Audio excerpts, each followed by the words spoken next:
मोहम्मद अली जिन्ना, कायदे आज़म, father of the nation. हमें कई बार ऐसा लगता है कि हम उनके बारे में सब कुछ जानते हैं, बट डू वी? जिन्ना के बारे में ऐसी 5 बातें जो शायद आपको पता ना हो।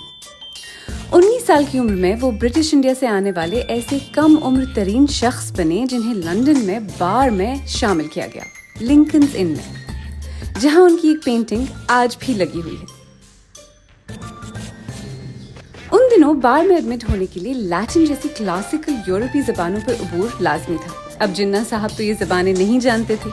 16 साल की उम्र में एडमिशन के लिए अप्लाई करते वक्त उन्होंने लिंकन्स इन के नाम एक पिटिशन लिखा और क्लासिकल ज़बानों में बैकग्राउंड न होने के बावजूद बार में एडमिट होने वाले पहले शख्स बने और लिंकन्स इन ने उन्हें एक्सक्यूज कर दिया।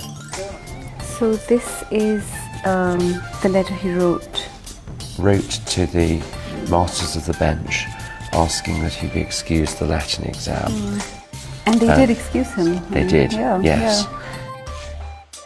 So this is the admission. इसके अलावा उन्होंने लिंकन्स इन को एक और खत भी लिखा 3 साल बाद अपना नाम बदलने के लिए, और उनका नाम मोहम्मद अली जिन्ना भाई से मोहम्मद अली जिन्ना हो गया। May 1893. Yeah. And it says Muhammad Ali Jinnah Bhai. Yeah.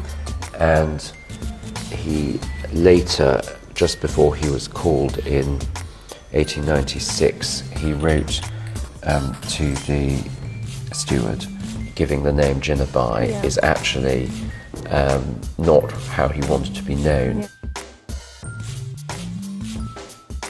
Lincoln's in choose करने की एक वजह यहाँ की लाइब्रेरी थी, जहाँ उन्होंने खासा वक्त गुजारा और जहाँ अब भी उनका एक मुजस्समा रखा हुआ है। ये लाइब्रेरी अब भी काफी हद तक वैसी ही है जैसी जिन्ना के वक्त में थी। यहाँ लंदन में सबसे महंगे सूट बनाने वाली दर्जियों की दुकानें एक ही गली में हैं, जिसे सैविल रो कहते हैं। जिन्ना के पास सैविल रो से बने 200 बिस्पोक सूट्स थे।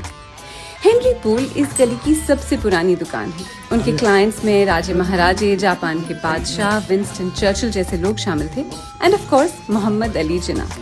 उनके ट्रेडमार्क डबल ब्रेस्टेड सफेद लिनन के सूट्स यहीं बनते थे।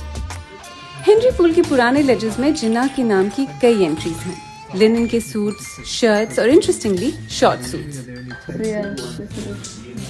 New shirts as well. Yes, the shirts were here. Jinnah was very tall. He was very tall, yes. He was a very good-looking gentleman. He had tremendously square shoulders, so he went for the classic look. Henry pool के मुताबिक जिन्ना ने उनकी दुकान पर तकरीबन 870 pound का खर्चा किया, जो आजकल के हिसाब से 34,000 पाउंड से ज्यादा है। वाह! अपेरेंटली जिन्ना साहब एक सिल्क टाई सिर्फ एक ही बार पहनते थे। एक टाई सिर्फ एक बार। उनके पास टाइज थी कितनी? हिसाब आप खुद लगाएं। Absolutely. No. And I think you have one of his, you have an entry in your book. Yeah, there, well, this don't is, you? again, in the Paul book, it tells the story of many of our dignitaries, of all the people we've made clothes for, and that, of course, there he is the famous white suit we made That's him. the Paul One suit. minute, yeah.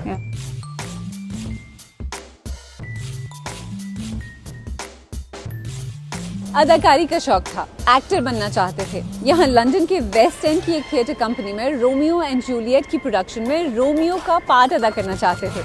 Audition दिया और part उन्हें मिल भी गया। फिर उसके बाद क्या हुआ? होना क्या था? कराची से अब्बा का खत आया और अदाकारी का ख्वाब ही बनकर रह गया। वरना सोचें